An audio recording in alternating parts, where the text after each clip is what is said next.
Depuis quelques temps, j'arrête pas d'entendre un peu partout, et surtout sur les réseaux sociaux, que ça y est, à partir du 1er juin, Airbnb, ça sera totalement mort, et plus généralement l'entrepreneuriat en lui-même. Pourquoi ? Parce qu'on va se retrouver avec de la TVA à payer à partir de 25 000 € de chiffre d'affaires généré. Bon, déjà, je t'arrête tout de suite, mais ceux qui disent ça n'y connaissent absolument rien en termes de fiscalité. Et si t'as entendu ça de la part de certains formateurs, je t'invite tout de suite à te poser les bonnes questions sur eux et surtout à savoir quel est leur vrai business. Donc aujourd'hui, on va pas perdre de temps et on va tout de suite attaquer le cours que je t'ai préparé.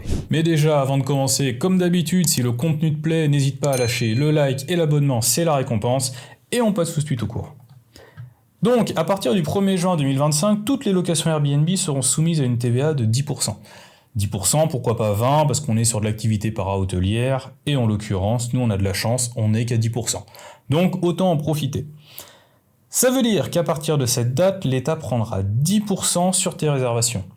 Donc, partons du principe que tu fais 50 000 € de chiffre d'affaires sur tes locations, eh bien l'État, il va te prendre du coup 5 000 € sur toutes ces réservations. Ensuite, le seuil d'application de la TVA sera placé à 25 000 € de chiffre d'affaires. C'est-à-dire que si tu fais 24 900, tu ne seras pas assujetti à la TVA. Par contre, si tu fais 25 000 et 1 €, là par contre, tu seras assujetti à la TVA d'office. Ensuite, ça veut aussi dire que tu vas devoir tenir une comptabilité en ordre. Et ça veut aussi dire que tes frais de comptabilité vont par conséquent augmenter. Parce que là, à l'heure actuelle, s'il y avait juste une compta simple avec tes lignes de réservation et point barre, là, tu vas te retrouver avec de la TVA à déduire, à ajouter, à reverser, etc., etc. Donc, naturellement, ton comptable va te prendre plus cher pour en fait, le temps passé et le nombre de lignes en plus. Après, on a le pourquoi. Tout ceci est dans un but de rééquilibrer le marché entre, d'un côté, on a Airbnb et de l'autre côté, on a les hôtels. Parce qu'à l'heure actuelle, on a les hôteliers qui gueulent énormément parce qu'ils estiment que c'est de la concurrence déloyale et que les personnes qui font du Airbnb volent la clientèle des hôtels. Bon. Déjà, il ne faut jamais avoir fait de Airbnb pour se dire un truc comme ça. Parce que toutes les personnes qui font du Airbnb le disent, ce n'est pas la même clientèle qui va dans les hôtels que la clientèle qui va dans les Airbnb. C'est de la clientèle totalement différente. Parce que quand on va dans un Airbnb, on est, entre guillemets, autonome.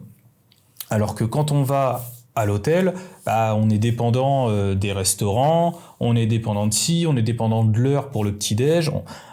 Bref, on peut pas faire ce qu'on veut. Tandis que dans un Airbnb, il y a une cuisine, il y a un four, il y a tout ce qu'il faut, on peut se faire à manger, on se lève à l'heure qu'on veut. Il n'y a aucun souci pour ça.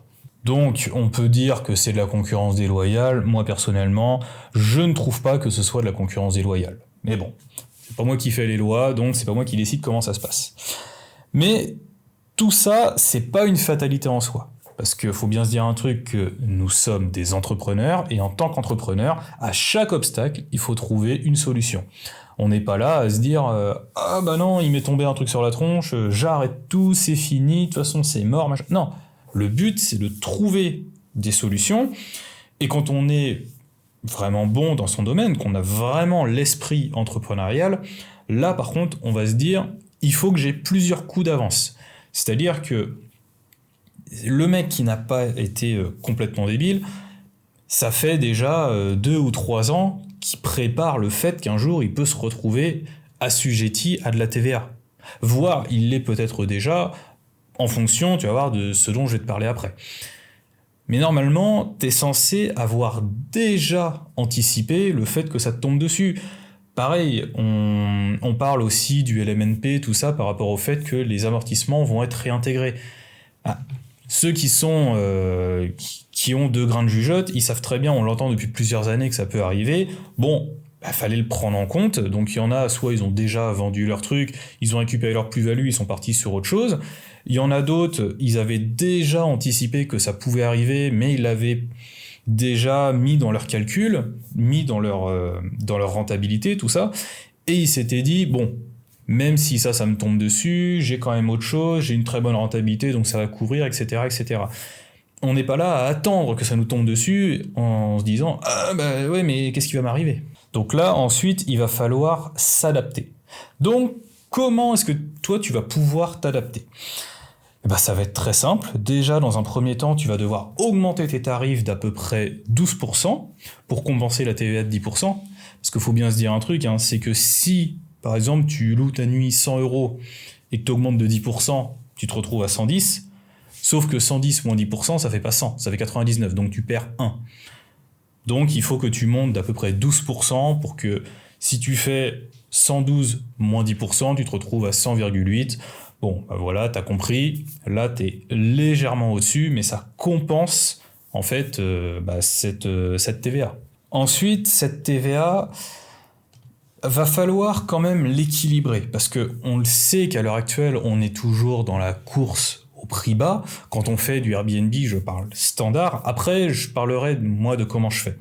Mais pour un mec qui fait du Airbnb standard, qui a juste un peu de volume, c'est souvent la course au prix bas, on le voit dans la plupart des villes, et c'est pas forcément la course à la qualité, c'est la course à la quantité. C'est je veux beaucoup de réservations. Bon, après, il y a d'autres problèmes qui se posent, parce que si tu as beaucoup de réservations à pas cher, ça veut dire une clientèle pas top, souvent une clientèle relativement pauvre, donc qui dit clientèle relativement pauvre dit beaucoup de problèmes à la clé, souvent, mais bon, ça c'est autre chose. Donc là, ce qui va se passer, c'est que tu vas devoir l'équilibrer en fonction des périodes de l'année. Par exemple, un truc tout bête, tu peux choisir en hiver de garder les tarifs que tu appliques à l'heure actuelle, ne pas forcément les augmenter, mais par contre, l'été, quand on est en saison haute, là, les augmenter beaucoup plus, quand je dis beaucoup plus, bien sûr, faut rester raisonnable, mais les augmenter beaucoup plus pour pouvoir compenser la période creuse.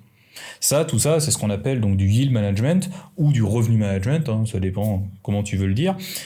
Mais c'est quelque chose qui est pratiqué par les hôtels, pratiqué en fait par tous les professionnels du secteur, et c'est quelque chose que tu dois mettre en place si tu veux vraiment être compétitif dans cette activité. Parce que quand on parle de compétitivité, on ne parle pas forcément que de prix, que de volume, etc. On parle de plein de choses et on parle d'adaptabilité surtout.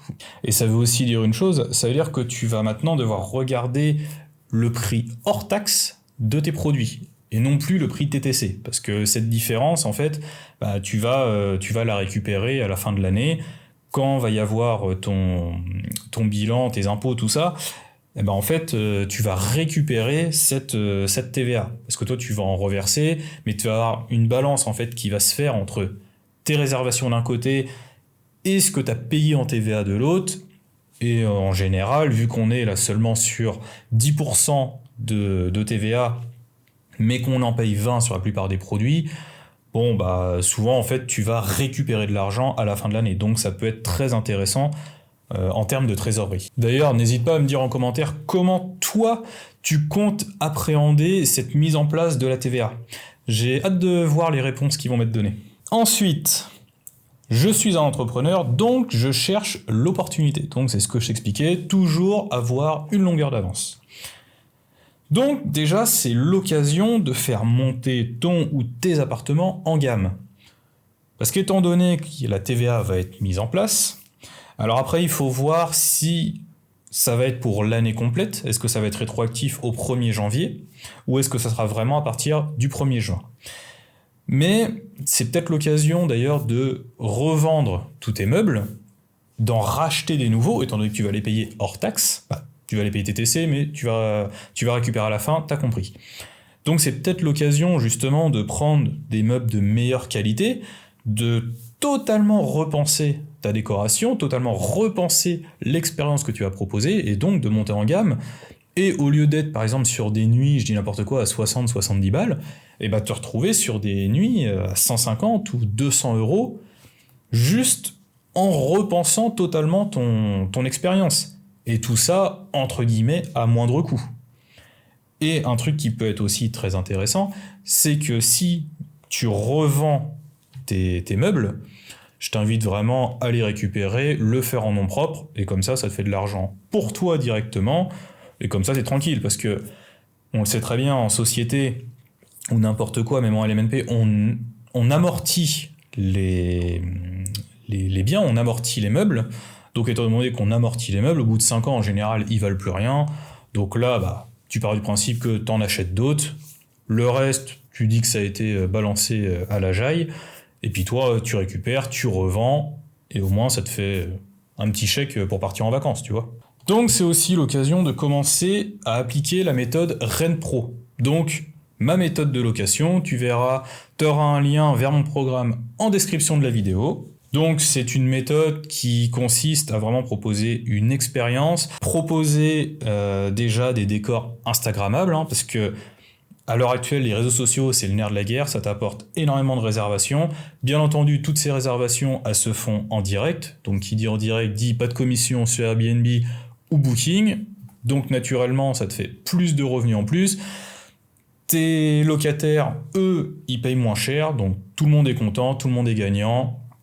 Et c'est beaucoup plus intéressant comme ça. Il n'y a pas que ça, il y a plein d'autres choses à mettre en place. Mais bon, je t'en dis pas plus et je te laisse cliquer, on se retrouve derrière. Ensuite, commence à cibler une clientèle premium grâce à mes conseils, donc expérience, lieu, équipement, etc. Comme je te l'ai dit, la méthode RENPRO, c'est plein de choses. Mais avant tout, c'est une expérience, c'est un emplacement vraiment idéal, et ce sont des équipements. Les équipements au top. C'est-à-dire que de base, tu vas mettre un lit dans ton appart. Mais tu vas pas forcément te dire, est-ce que je dors vraiment très bien dans ce lit ? Sauf que le cœur de notre activité, c'est quand même avant tout de vendre du sommeil. Et quand on dit vendre du sommeil, c'est-à-dire qu'on va devoir équiper notre appartement de la meilleure manière possible. C'est-à-dire que les matelas, on va pas aller chercher des matelas à 50 balles. On va aller chercher des matelas qualité hôtelière. Par exemple, dans mon appart que j'ai, la Love Room, dont je t'ai déjà parlé plus d'une fois, dans celui-là, le matelas, il m'a coûté 1200 €. Le sommier, il m'en a coûté autant. Je te laisse faire le calcul de combien ça fait. Et encore, j'ai pas compté la tête de lit dedans. J'ai un autre appart, pareil, j'en ai pour à peu près 1800 à 2000 € de matelas plus sommier. Tu vois, il faut pas hésiter à vraiment mettre le prix pour faire quelque chose de bien. Pour que les gens, ils soient là, on a vraiment bien dormi, pour que ça se voit dans le livre d'or, pour que ça se voit dans les commentaires. Tout ça, en fait, c'est un ensemble de choses. Si tu le mets pas en place, ça va se voir. Mais si tu le mets en place, ça va se voir aussi. Et c'est ça qui est extrêmement important. Ce qu'il faut, en fait, c'est que dans tes commentaires, les clients, ils disent « Franchement, c'était une expérience vraiment au top, on a passé un super moment, l'appartement ou la maison, peu importe, est vraiment au top, on peut pas faire mieux, mais en plus, on a super bien dormi. » Et ça, c'est quelque chose, tu verras, ça fera vraiment la différence. Moi, j'ai vu, dans mon premier appart, quand j'ai commencé sur du Airbnb vraiment standard, où j'avais des matelas, j'avais dû les payer genre 300 ou 400 balles, c'est tout. Et après, quand je suis passé sur des matelas beaucoup plus haut de gamme, mais les gens, il y a des personnes qui étaient venues en fait une année, ils sont revenus l'année suivante, et du coup, ils ont pu voir la différence entre les deux, mais ils m'ont dit, ça change vraiment du tout au tout. Et depuis, en fait, ces clients, sur cet appartement-là, bon, bien sûr, comme je dis, je l'ai fait monter en gamme, mais ces gens-là, ils reviennent chaque année. Et c'est ça, en fait, qu'on veut chercher, c'est de la clientèle régulière, de la clientèle qui nous fait de la pub, et de la clientèle qui est prête à mettre le prix. D'où, en fait, la clientèle premium. Parce que la clientèle premium, elle a un cercle social premium, et c'est cette clientèle qui nous fait la meilleure pub. Et d'une personne, on peut se retrouver avec 5-6 qui viennent en fait pour consommer notre expérience. Et c'est ça, dans la méthode RENPRO, que j'apprends. Et c'est d'ailleurs également l'occasion de mettre en place des locations à la journée, donc en attirant des professionnels, parce que les professionnels, naturellement, ils ont de la TVA à payer. Donc toi, en fait, tu vas te retrouver avec de la TVA que tu vas pouvoir facturer, mais que le professionnel en face, en fait, va pouvoir récupérer. Donc, tout le monde est content. Comme je t'ai dit, mets des décors instagrammables, c'est vraiment le plus important, c'est ça qui va faire venir la clientèle professionnelle, hein. Donc quand je dis clientèle professionnelle, c'est souvent les photographes, c'est souvent les gars comme ça. Et avec des locations à la journée, mais je sais pas si tu te rends compte, mais tu peux faire vraiment des trucs de malade. Moi, ça m'est arrivé de faire des journées à 800, 900 balles, juste parce que j'ai réussi à avoir 3-4 réservations dans la journée. Parce que j'avais des réservations à l'heure, j'avais des réservations le soir. Alors, certes, c'est une logistique, mais du coup, vu que tu vas générer quand même beaucoup plus d'argent, tu vas pouvoir mieux payer ton personnel de ménage. Et qui dit mieux payer le personnel de ménage, bah, naturellement, ils seront d'accord pour faire ce taf. Et quand tu auras besoin, ils vont accourir direct parce que justement, tu vas bien les payer. Donc, cette histoire en fait de TVA, faut bien se dire un truc, c'est que c'est pas une fatalité, c'est vraiment une opportunité qu'il faut mettre en place. Bon, à la base, je comptais te faire une vidéo assez rapide, ça s'est éternisé un petit peu, hein, bah oui, j'aime bien expliquer, mais bon, faut quand même savoir s'arrêter un moment. Comme d'habitude, si t'as aimé, je te l'ai déjà dit, mais je te le redis quand même, le petit like, l'abonnement, ça fait très plaisir. N'hésite pas aussi à me donner ton point de vue dans les commentaires de la vidéo, c'est là pour ça. T'as également le lien de mon programme ainsi qu'un e-book dans la description de la vidéo. Donc je t'invite à cliquer dessus et on se retrouve de l'autre côté. Je te dis à plus, salut!